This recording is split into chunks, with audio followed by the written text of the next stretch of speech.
This episode is sponsored by Sentry.io. Recently, I came across a great tool for tracking and monitoring problems in my apps. Then I asked them if they wanted to sponsor the show and allow me to share my experience with you. Sentry provides a terrific interface for keeping track of what's going on with my app. It also tracks releases so I can tell if what I deployed makes things better or worse. They give full stack traces and as much information as possible about the situation when the error occurred to help you track down the errors. Plus, one thing I love, you can customize the context provided by Sentry. So, if you're looking for specific information about the request, you can provide it. It automatically scrubs passwords and secure information, and you can customize the scrubbing as well. Finally, it has a user feedback system built in that you can use to get information from your users. Oh, and I also love that they support open source to the point where they actually open sourced Sentry if you want to self-host it. Use the code DevChat at Sentry.io to get 2 months free on Sentry's small plan. That's code DevChat at Sentry.io. Hey everybody, and welcome to another episode of the Ruby Rogues podcast. This week on our panel we have Catherine Meyers. Hello, hello. Eric Berry. Hey! David Richards. Hello! I'm Charles Max Wood from devchat.tv. I'm back. I took a few weeks off because I needed some time. This week we're talking to Mindaugas Mozūras. Hello, everyone. I didn't slaughter your name, did I? It's 90% there. 90%. I'm being kind. You're not even close. Hey, folks, I just got an A- in Lithuanian. Introduce yourself real quick. Yeah. I'm Mindaugas Mozūras, and I come from Vilnius, Lithuania. I work here at Vinted. I started at Vinted 6 years ago as a software developer, and now I'm leading the engineering part of the organization. Awesome. In fact, we talked a little bit about this on your My Ruby story, and we started getting into it about hiring, and I was like, no, this needs to be an episode. So we invited you back. Yeah, and I'm looking forward to speaking about it. Awesome. I'm kind of curious, though. I hear a lot of people talking about how hard it is to hire, and I'm wondering, is it different in Lithuania than it is in the rest of the world, or do you think you're facing a lot of the same problems as everyone else? I think that we're facing a lot of the same problems. When I look at how easy other parts of our organization have it with hiring, I'm kind of jealous. When we try to hire someone for, let's say, a marketing role, there's a huge inflow of CVs, and they then invite the candidates and they pick the best one. When trying to hire a developer, there are a couple of CVs, and then you have to do a lot of the hiring job yourself, like writing to people via LinkedIn, reaching out via the network in the organization, etc. So yeah, I would say it's not easy to find great developers. Gotcha. So why do you think that is? It's a growing market, and there are a lot of organizations trying to find great developers, and they're doing a lot of things to keep them. So the developers have the ability to pick the best job for them. In the States, we have a lot of boot camps. They are giving us an influx of a lot of junior developers. Is that the case in Lithuania as well? Any boot camps? There are some boot camps. There are some organizations training developers. The hard thing about that is that it does not necessarily solve everything, right? Because when building a team, we want to build a team that's not just junior developers, right? We want to have a senior person or a more senior person for every junior developer that we have, so that the developer would have a mentor. So yeah, of course, it's a bit easier with junior people, but if you're a growing organization like we are, it's still difficult. In order to hire a junior developer, you have to have the resources to train them. But I think a lot of companies really just dismiss that idea and don't realize what they can reap from training a junior dev. Yeah, exactly. I think that there's a lot of value in hiring more junior people. Mm-hmm. But you definitely need a balance. Yeah. And I think that the more junior people bring some real energy to the team, and some some real enthusiasm, and they affect everyone around them with that. And I think that also the more junior people have an effect on senior people, in a sense that the senior people are like really they want to be a role model to those junior people, and so they straighten themselves a bit and try to be that role model. That's great. So I have to ask then, because I've had companies actually call me up. And they're like, look, can you just spend 5 minutes and help us find a senior developer? And I'm like, well, why don't you hire a junior developer and train them? Because they're like, we looked everywhere, and I'm telling them, go to the user groups and stuff. And some do and some don't. But anyway, the reason they won't hire a junior developer is, well, we're moving so fast that we don't have time to bring somebody along. Or we've hired juniors and then after a year they leave. Mm-hmm. And it seems like they have this concern, right, where it's, I don't want to hire them because I'm afraid it's not going to work out. And I think it's an option. I think these people just aren't properly handling some of those issues. Well, in order to retain someone junior, you have to also be able to scale with their salary. Oh, no way. Imagine that. Pardon my sarcasm. I've said that so many times. Well, it's also interesting, too, if you bring in a junior and you have to explain really basic things, and then to realize 3 weeks later, 3 months later, they're way beyond that. And so to keep seeing them as a junior, so sometimes maybe it's hard to bring them up in salary because, oh, yeah, I remember that was that time I had to tell them what an editor was or something really basic, right? And it's like, yeah, that was 4 years ago, you idiot. This person is the backbone of your organization. Treat them right. Yeah, it's tricky, though, because sometimes people get pigeonholed into that, right? I mean, the new guy is the new guy for 8 years until you hire a new guy, right? Yeah. We're pretty, with a job that's so expensive to hire developers, we're pretty dumb at how we treat each other. Let's think for a minute. We're buying basically I don't know, depending where you are in the world, but you're buying a half or a quarter or a house every single year. It's like, yeah, let's just forget that we have that bathroom there and overuse the one. It's just silly how we treat each other. Yeah. You have to scale the salary, and I think we also pulled out that you have to continually reassess where they're at so that you can use them properly, use their skills properly, and help them continue to grow. Is that what I'm getting from what everyone's saying? Yes. Absolutely. So I think it fits well, too. I was reading one of your blog articles here, the one on a user guide to me. Oh, my gosh, yes. Talk about people first.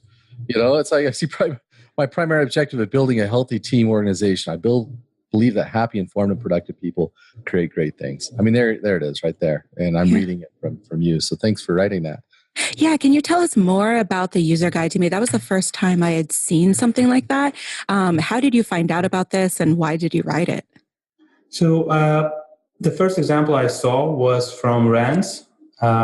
He wrote How to Rance, and it was his user guide to him. I like the idea, and I like the idea of putting down how I see my job and how and I saw that might be something useful to my current team, and I also saw it as something useful to my future team.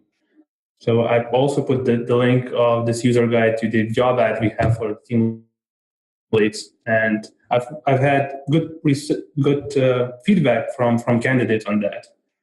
Them understanding how I look at my role helped them understand what that relationship between me and them would be. I think it's so great that it clearly sets up expectations, which I think some people can leave to assumption, which is always a bad idea. And it also, I like the quirks section, where you can say, hey, I'm a human being and here are my quirks. Here are the things I'm working on. And it creates this wonderful interpersonal start to the relationship where it's like, I'm a fallible human being. You're a fallible human being. We're all growing. The best feedback I had on this user guide is actually I actually received today by another, my peer at the company, sending me his user guide for feedback. So yeah, that I like very much. Well, and I think that's important too, because it's not just then, here's how I expect you to interact with me, or here's the kind of relationship I expect us to have professionally. But then he's coming back and he's saying, is this how you envision me fitting into the team, right? Is this what you hired me to do? Is this where you want me to be? And if you can give people pieces of that up front and then let them fill in the rest of it, it seems like a really powerful tool, because in the end, it's like, yeah, I think this is accurately represents where you are. And it's kind of then an unwritten or unsigned agreement that basically says, this is the way we're going to interact. And you've stated the case for why you're going to get done what we need done. And I can treat you the way you want to be treated. Yep. Speaking of which, how do you give them those pieces? How do you write up job roles? How do we write up job roles? Yeah. So if you're hiring somebody, or when, so you put that usually in the job listing, or once they're hired, how do you tell them, how you expect them to operate and things like that? So so where do I start with that? It's a pretty broad question. So when we start by figuring out what we need, right? When we want to hire someone, it's not because we just want to increase the headcount. We want to hire someone for some specific job. And when we have that figured out, it's not that hard to write a job ad.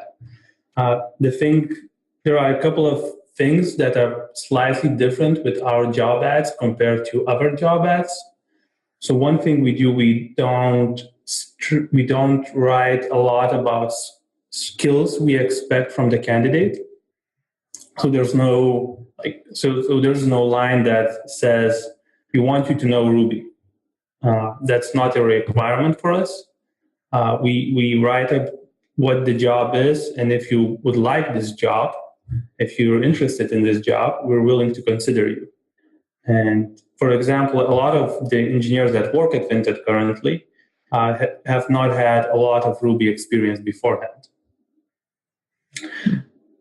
And then when the person comes into the job, we have weekly one-on-ones, we have quarterly performance reviews when the lead of that person talks with that person about what is expected from him, how good he's doing, and how he can grow further at the company. There's a lot there to unpack. Well, I love the openness of allowing somebody to be who they are, and then allowing that to fit openly. Like to further the company, to get involved. Because I can't really, I get frustrated with people that think that they can define that for me or define that for anybody. It's like what you brought to the table, the complexity of you is too much to even begin to fathom. So as long as you have motivation, skills, and support, you're going to do great things. And that's really what the organization can do for somebody, rather than, hey, look, I need you to fill this specific niche the way I saw it beforehand. Mm-hmm. In the 1950s, Peter Drucker started talking about the knowledge worker. And he said, guys, our economy is different. He's saying this in the 1950s. And he says the real value add is what people do between their ears, and you can't control that. So you have to start managing differently.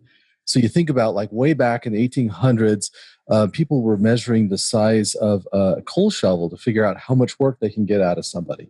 And they'd have start times and clock in, clock out, and rules and policies for everything.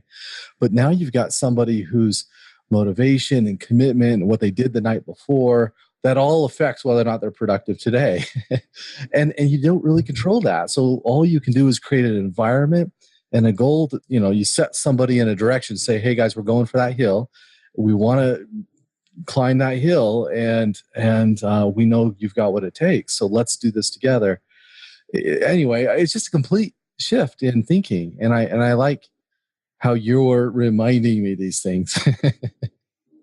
Well, and I absolutely agree with what you just said about showing people the goal and just letting them go at it. And we take it to to a certain extreme when we also ask the people to tell us, how do you want to grow? Tell us how you want to grow, and then we'll see how that matches what we want to do at Vinted, and we're going to help you grow in the direction you want. Yeah. Yep. I once had an experience where I walked up to an intern because the intern had helped me out with some projects. And I asked this person, do you see yourself doing this kind of work in the future? You did a great job here. Is this in your future? And this person starts thinking about it, and they get this smile and this look in their face. And then their boss said, no, absolutely not. They're not doing that. And I thought, oh my goodness, we need to fire that boss today. That person, this person thinks that because he's higher in the organization, that he could have determined what this other person is going to do with their life. And are we going to be able to build an organization with people if we tell them who they are and like, no, set a goal and see who's going to show up to help out with it. Wow, that sounds so damaging. Oh man, I try to keep my stories very vague, so you don't know if it happened 6 weeks ago or 16 years ago. But it happened long enough ago that I had to look these people up again and see what they did with their lives. I think it's interesting too. I mean, I've done probably 200 my something stories, Ruby, JavaScript, or Angular. Maybe not quite that many, but I've talked to at least 100 people. And there are a large number of them that, it was like, how did you get into programming? And it turned out, well, the company I was working in marketing or sales or design or something. And the company needed a website, or they were having trouble with this particular aspect of their IT infrastructure, and I programmed a way around it. And that's how they got into programming. And so by forcing somebody into the box, what are you missing out on? What opportunities are you missing because somebody is not allowed to think outside the box? Yeah, hiring developers is hard enough. You don't want to set a strict filter and have people either self-select out when they shouldn't, or select people out when they could really add value. Yeah. In my experience, I've seen that I worked for a company before, and we did hire a junior developer, and he was very junior. And we knew he was very junior coming in. But what ended up happening is that our company wasn't structured in a way that empathized with that situation.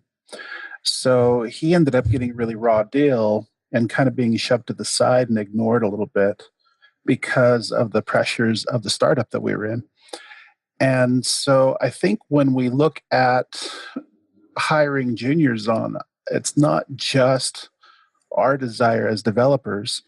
It's also, is the environment set up in a way that will enable them for success? Because if not, then likely that's probably not the right way to go, or it's not the place we should be working. Not every place is set up for junior devs, and that's okay. Yeah. How do you determine if it's set up for a junior dev? Good question. Let me throw that right back at you. Nice. I think that for us, the key requirement is there a more senior person who's ready to mentor the more junior dev? That's number one on the list. And if that's okay, and if that's there, I think that all the other things will figure them out. What's on your list? Oh, I think that it's two part. You have the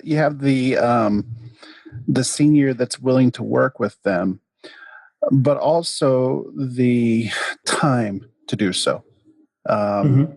In my situation, we were two senior developers that were building a pretty big application, and we were so tight on time that the ability to really work. I mean, it's a commitment, right? To bring on a junior, you got to allocate probably 20% of your time in total to the growth of that developer.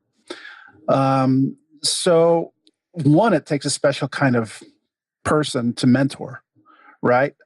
Some people might get frustrated mentoring, or might be like, why don't you get this? Or, well, let me just do it, or something like that, and get really frustrated. I've seen that in the past.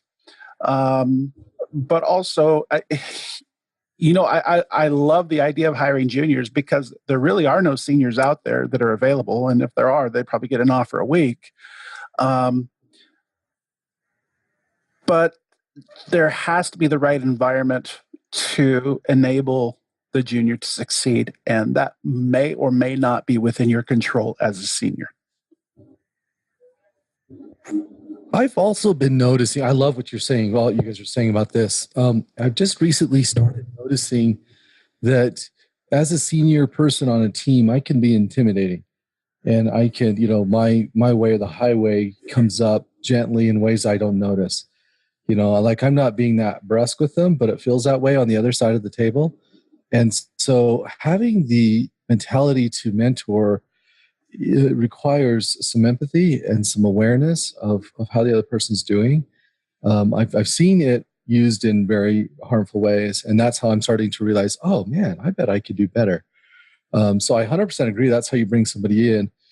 You build up a team. And I'm starting to learn that that there's more to learn here. I haven't arrived yet. That I'm going to keep learning how to be a better mentor and senior member of a team, because that's got to be really intimidating. Because the thing that's weird to me too is I notice this all the time, that I'll listen to a junior programmer talk, and sometimes the types of questions they ask come out of left field. Like they have a very different mentality about what are we doing. They're struggling with skills or memory or muscle memory, or feeling like, did they do a good job? Or, how do they get past this frustration? They're not used to the kind of the rigor of writing software.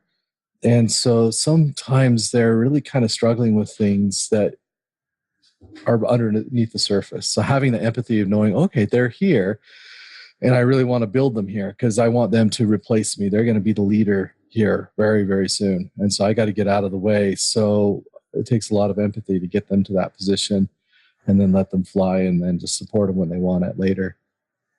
Yeah, being a good teacher is something you have to work at. Some people do have it naturally, but it's something that is you have to be conscious about and know how to teach. And it is important for, I think, every developer to do that. You're going to become a better developer. Some quote by Albert Einstein, which I don't remember exactly, but you're gonna know if you actually understand something if you can explain it to someone else.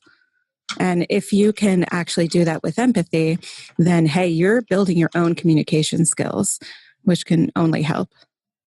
Yeah, and I just want to reiterate what you said as far as, it takes practice. And it's interesting, if you read Malcolm Gladwell's book, The Outliers, he talks about this. And some people have a natural talent. And I think, Catherine, you can speak to this some. And some people have a natural singing talent.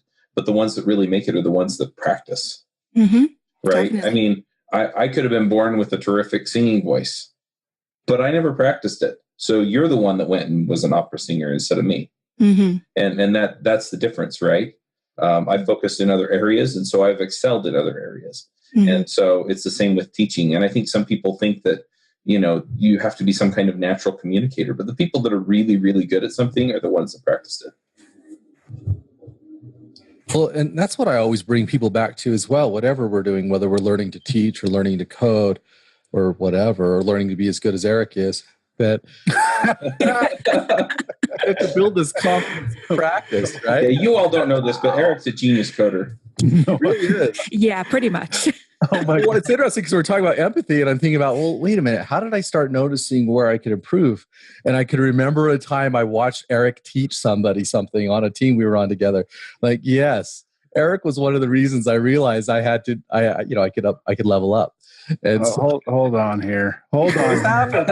I can read names. I can tell you times and places. This happened. We're not worthy. Hold on. I think I got the perfect thing for this. Did you hear that at all? No. Never mind. Perfect.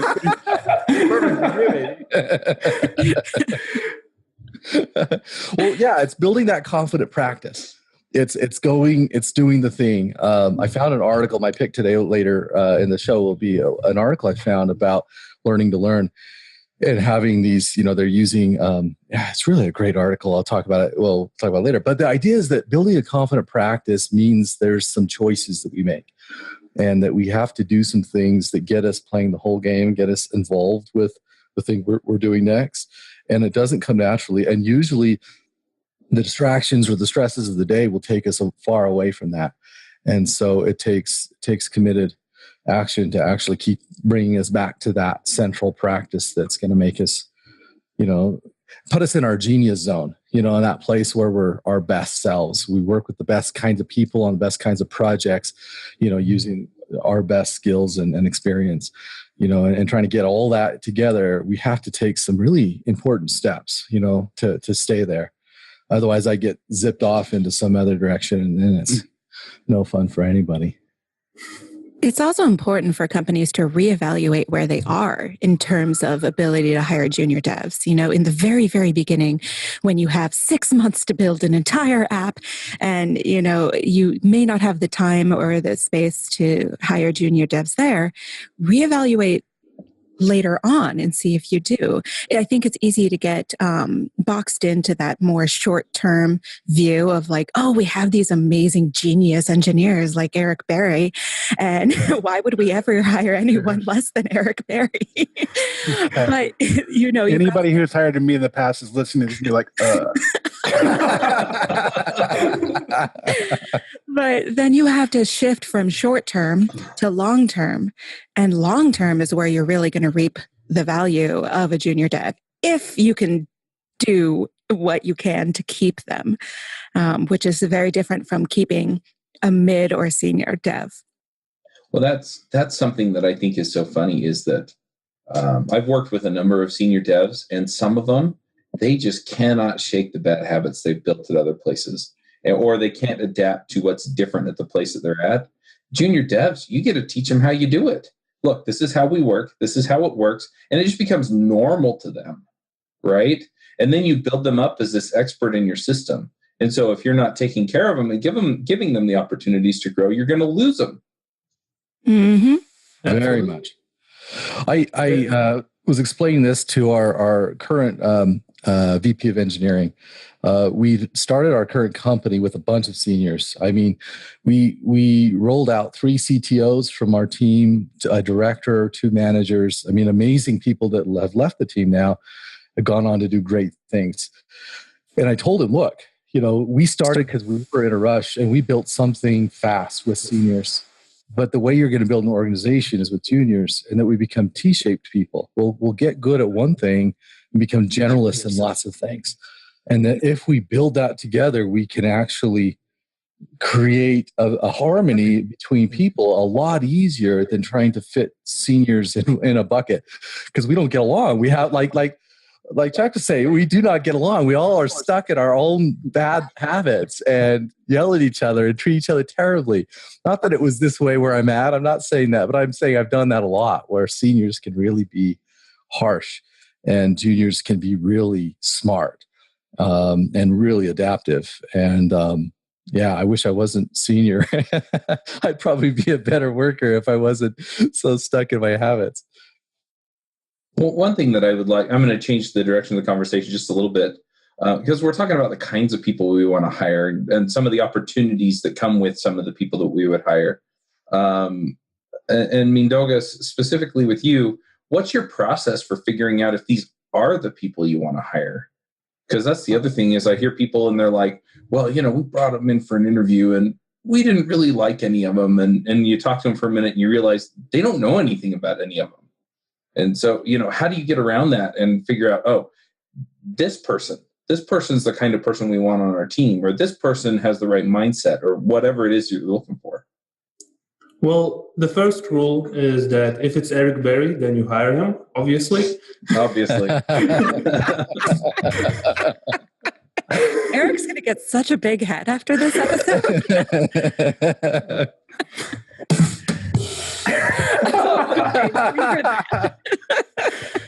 I'll take him golfing. From what he's told me, that'll bring his head size down just a little bit. So y'all are jerks.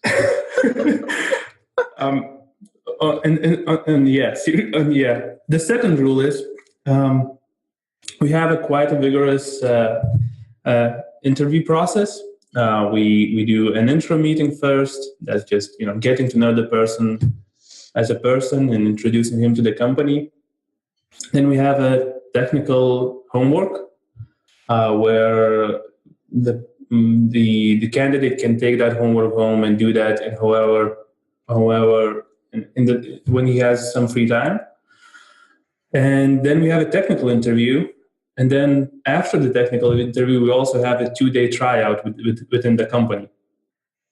So hiring just one single person takes quite a lot of work and quite a lot of time, but it gives us a really good view on the candidate. And it also gives the candidate quite a good view of the company. Deploy more, pay less with DigitalOcean, the simplest all-in-one cloud computing platform for developers. Scale and run cloud applications faster and more efficiently with effortless administration tools to robust compute, flexible configurations, networking services, real-time alerts, and rapid provisioning, while enjoying industry-leading price to performance with a flat pricing structure across all global data center regions at any usage volume. Spend more time building better web apps and less time worrying about managing infrastructure with DigitalOcean. Build your next app on DigitalOcean. Get started with a free $100 credit at do.co/RubyRogues.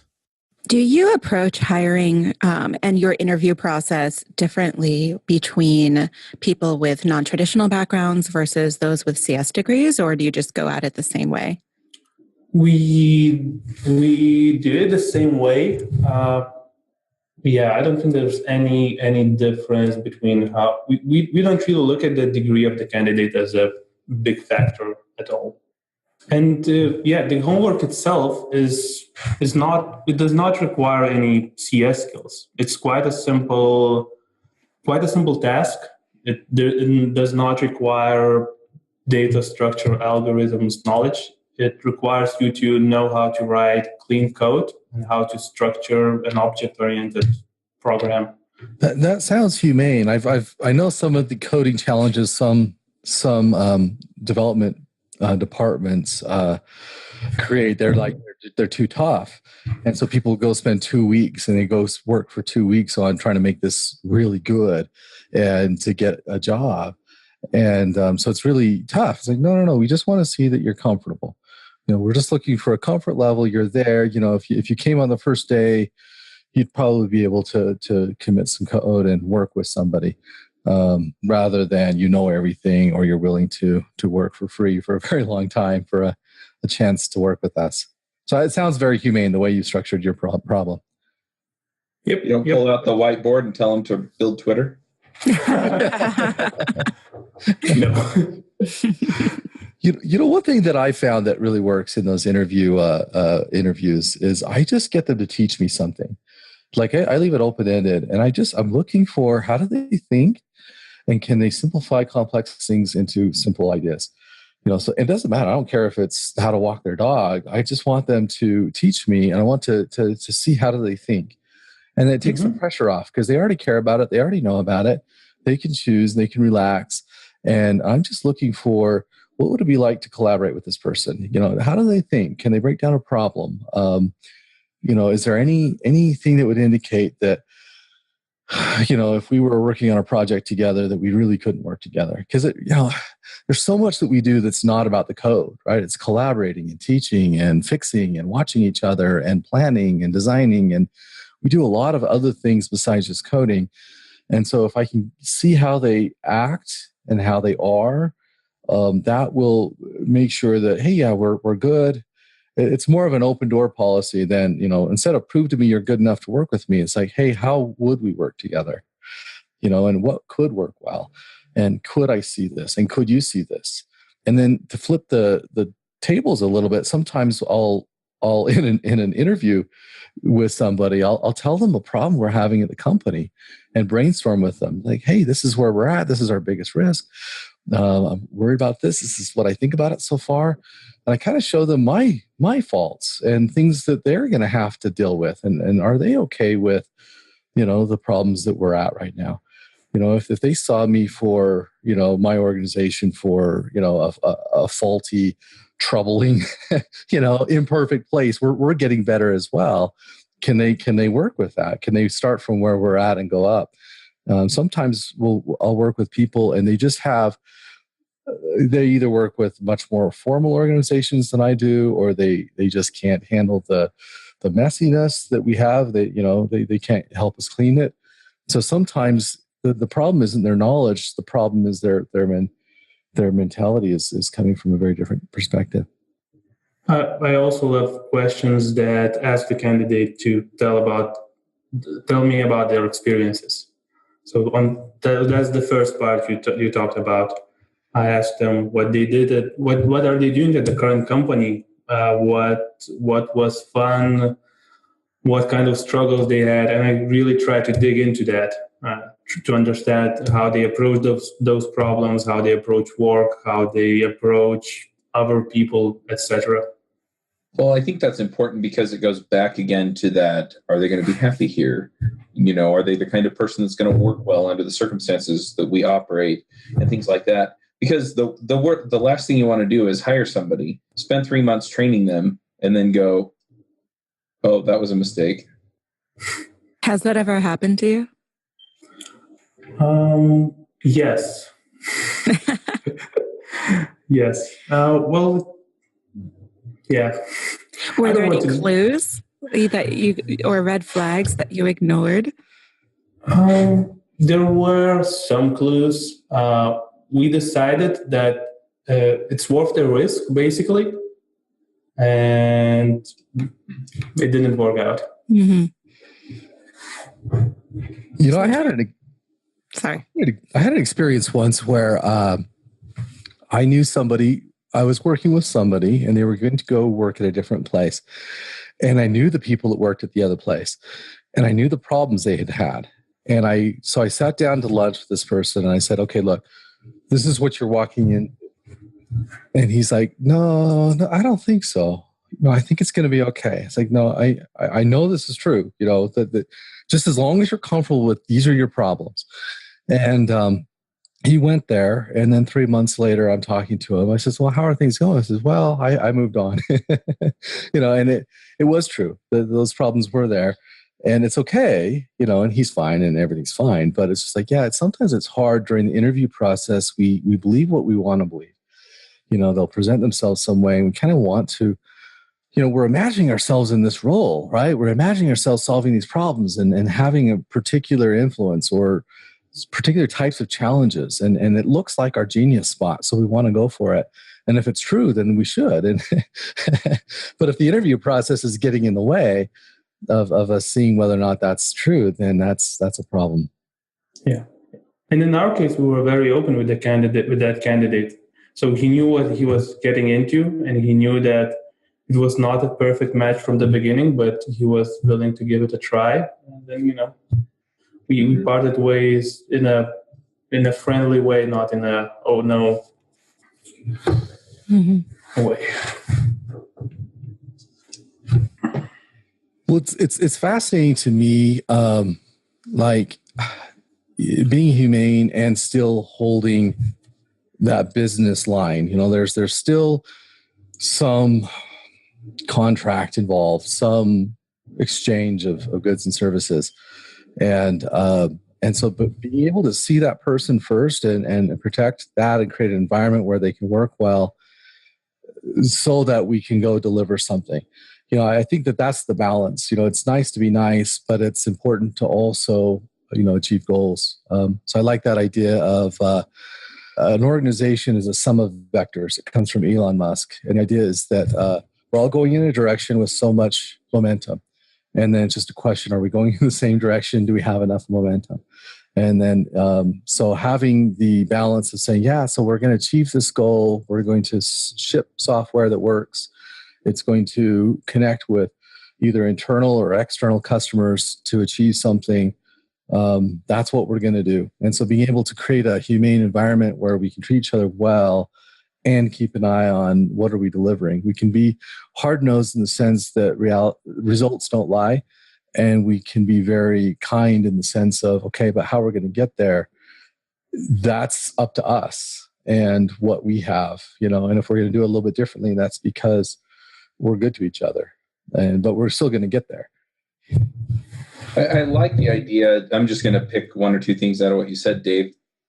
One of them is, you talked about all heading in the right direction. And I think that's really important. And I think we've talked a bit about fit and things like that. But I'm kind of curious, and I know, Mindaugas, you have some experience with this. What happens if the direction changes? What happens if the direction changes? So your organization changes directions, or you have to reorganize, or things like that. Yeah. We had quite a big experience with that 2 years ago, almost 2 years ago. The company was not doing very well, to say the least. So what happened is that we threw a Hail Mary. We did one final strategy change. And because we changed the strategy, we also needed to change the company. So we did a reorg. As part of that reorg, we needed to say goodbye to around 20% of our people. Not because they were bad people, but because they no longer fit into the company that was the future of the company. And that reorg was a very stressful and a very difficult experience. And we needed to reassess everything from top to bottom. And I'm glad to say that reorg worked. So now Vinted is a profitable company. We had our first profitable month in September, and that was the first profitable month in the 10 years that Vinted exists. Overnight success and all. And I think that the key going through that reorg was to be very open with everyone in the company of what's going on. So from the moment we started considering this as an option, we didn't communicate everything to the whole company. But everyone in the company knew our financial situation, how much money we have in the bank and how much money we're burning every month. So it was not a huge surprise when the reorg happened.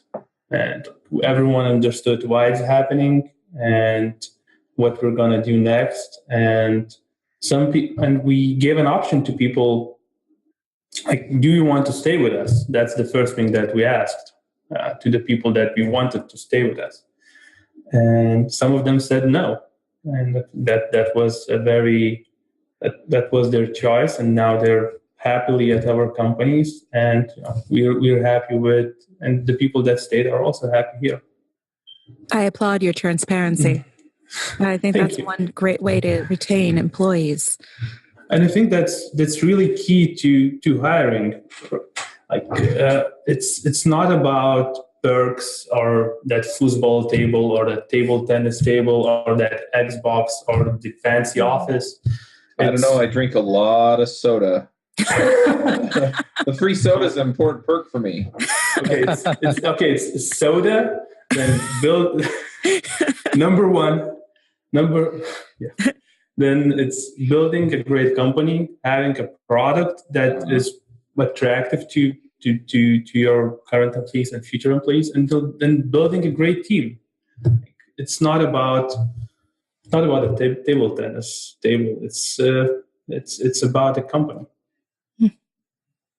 I know somebody was asked to go through a large organization that had developed too much of a culture of goofing around and figure out who to let go. So it had gotten to the point where everybody was goofing around so much, and some people just were doing nothing. And so, it was just, now it's time to clean up the whole shop. And it's a little bit disingenuous when you have an office full of playthings, things, a whole game room and table tennis and all these relaxation tools are there. But when people build up habits around them and then people kind of let them know, I mean, I think you've got to set an expectation that yes, relax, you've got to relax, but deliver as well and be very well known for what you're delivering. And that way there's a balance. But yeah, building a culture around games is dangerous because and any of us can get in that loop of, yeah, I'm tired, I'm burned out, I worked really hard on the last project, I'm going to play a little bit more games, and pretty soon I forget what I'm there for. So having a quick way to recover from a hard project or to blow off steam when things are rough. But yeah, it really isn't about that, is it? Yeah. Well, I like, and we've talked our way around this a bit, is just the focus on results, right? And so I'm on the board of my kid's school, and the way that we manage this is we do what's called policy governance. So we set policies that govern how the director or principal of the school does things, and it has all of the outcomes in it, right? And so, it's here are the outcomes we want with regards to the board. Here are the outcomes we want with regards to the kid's education, blah, blah, blah, right? But then we leave all of the ends up to him.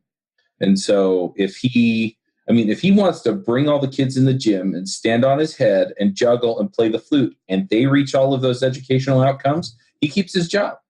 Of course, he's hired teachers and done things the more traditional way, which is probably a better way to achieve those outcomes.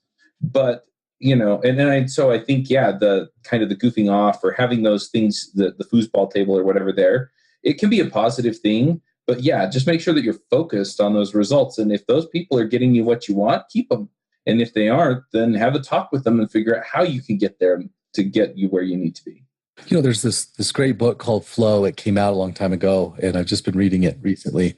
And it's about that. It turns out that contentment in life doesn't come from having fun.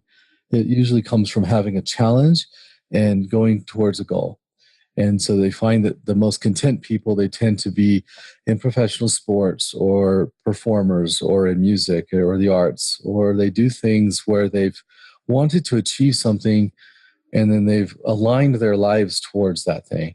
And I find that long-term, midterm, that's what I'm looking for myself as well, is that, I've done so many projects, I can't even name them all. And I don't even know, so the work doesn't matter, but the outcome does. And who I've become through the process, the refinement in me, that I start to say, like, yeah, I've become a more empathetic person. I've become more creative. I can break down problems better. I'm a better teacher. I can create confidence in a team of people, and I enjoy doing those kinds of things. That's my genius spot. So to me, yeah, contentment rather than happiness, and having a goal rather than trying to defend my position or something. And maybe that's a little bit hard in agile environments because we do these 1-2 week sprints sometimes, and we keep, we do a lot to perform well in the short term. And so it's a little bit harder. It comes from inside, I guess, that longer term contentment comes from either me or my leaders or my management or executive team or somebody, to keep an eye on the ball and not just get sucked into the sprint, and the ever busy work, but have something I'm going for. You also have to be really deliberate in your time to reflect so that you can see all of those different ways that you have improved.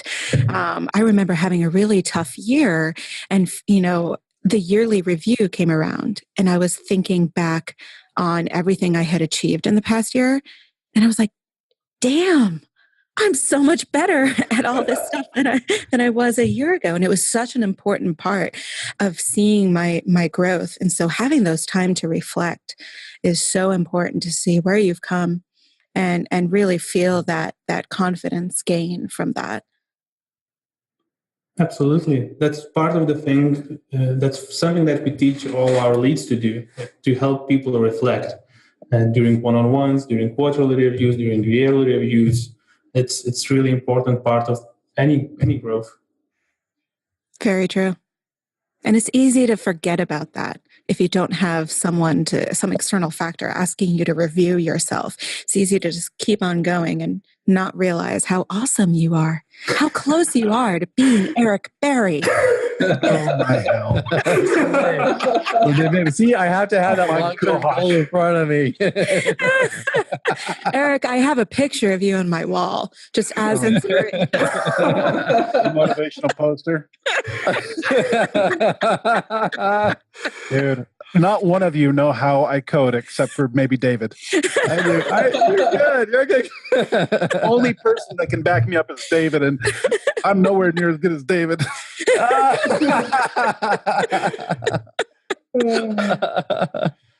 right, I'm going to push this to one more topic before we wrap up, and that is, I see that you started a leadership meetup group last year for tech leads, and I find that there are a couple of groups that sort of get ignored as far as people creating content or groups specifically for them. One is sort of the mid-level developer, where you're not brand new, so you're not getting the tutorials on the here's how you code.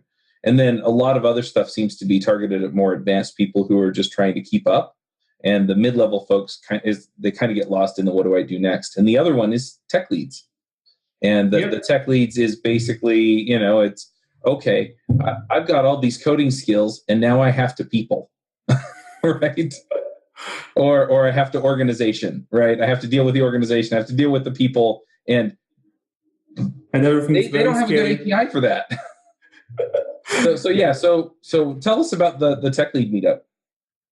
So that's exactly the experience I went through. So when I became a lead, I looked around and I found not much. There was no meetup group in Vilnius. There were no obvious conferences to go to. It was very difficult to find a way to find someone who could help me grow besides inside the company. So eventually, I found a lead dev conference that first started in London and is now, I think, in Austin and Sydney. Mm-hmm. And it's a great conference. I've been to it 3 times, I think maybe 4. I lost count. The last one was just a couple of weeks ago, right? Yeah, that one I did not participate in. Okay. But, so I think it's 3 times. Anyway, so I went there. I enjoyed the conference a lot. I enjoyed meeting the people there, and it was an amazing experience. Then next year, I went there with my team, and we had a blast. And then I thought to myself, I want to have something like that in Vilnius. This conference happens once a year. It's not enough. I want more. And I decided to start a meetup group. It took me a while to really start with it, but then eventually I did, and it's been going on since September. We had 8 meetups so far, and the feedback has been amazing. And there is a lot more interest in it than I expected. I think at one meetup we had around almost 100 people here, which at first I expected like something like 20, 30 will gather at each meetup at the most. So the reception has been amazing, and my goal here is to increase the level of technology leadership in Vilnius, and I hope that this meetup helps.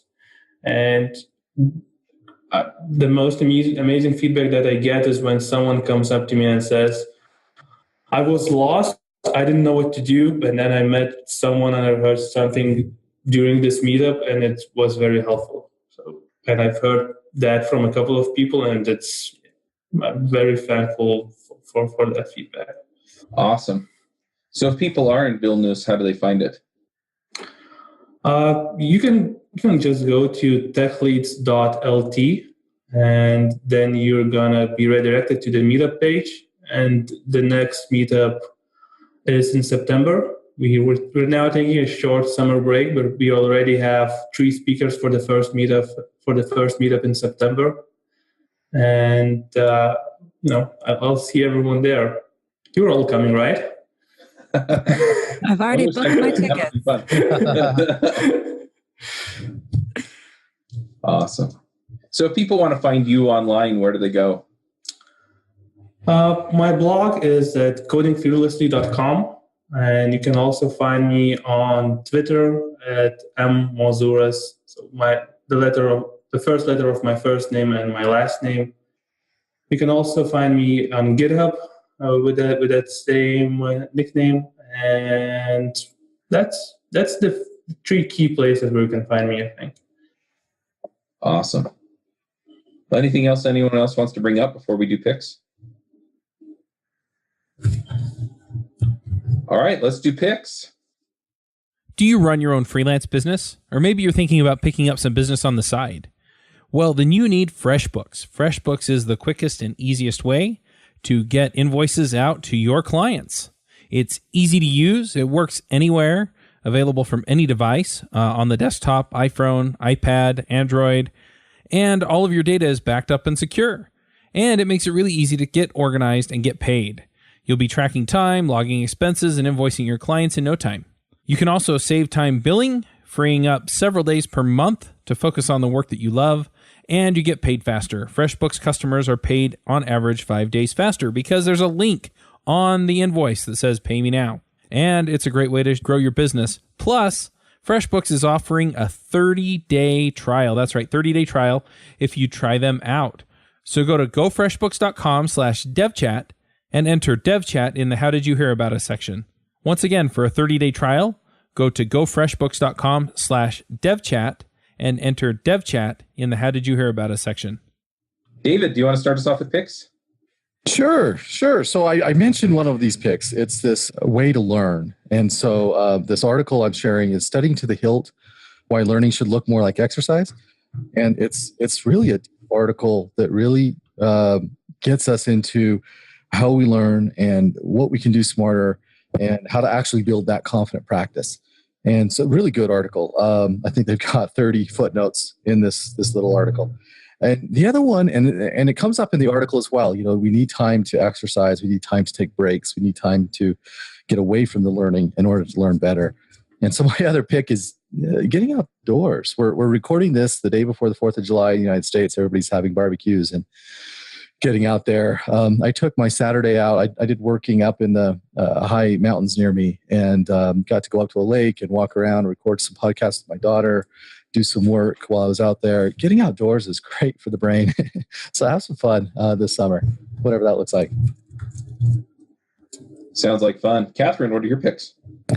All right. My first pick is a book I read last weekend. It is Ellen Pau's book, Reset. And it's all about her experiences in the tech industry, especially her time at the VC firm Kleiner Perkins and the resulting lawsuit for discrimination. And it's a really interesting read. It's a quick read too. And I learned a lot from it. I think it's a really valuable read. And my second pick, Chuck, you actually made me think of this because that niche in meetups that was kind of missing for mid-level developers, I felt that in San Francisco as well. And so a friend and I started up a meetup in San Francisco for mid-level engineers and developers that identify as female, although anyone is welcome to attend. And it's called Women Level Up, and it's the last Monday of every month. So I'll put the link for that in the show notes. Awesome. Eric, what are your picks?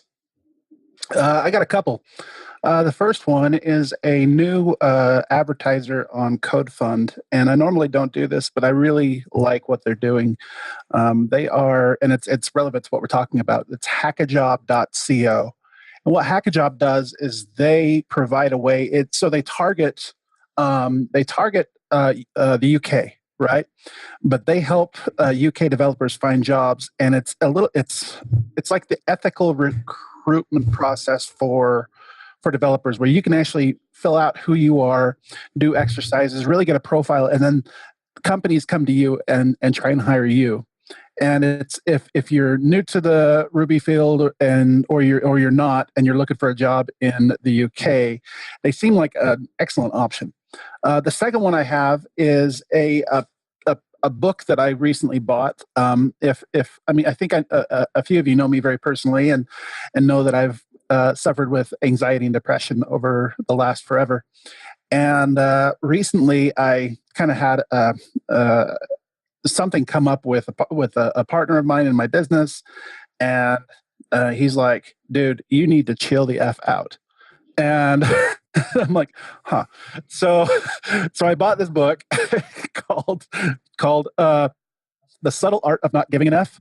And I've been devouring this, and it's so interesting. This book has really, it's, the self-help books help people a lot, but this one has really put things into perspective for me and made me realize that the majority of my stress and anxiety is self-inflicted.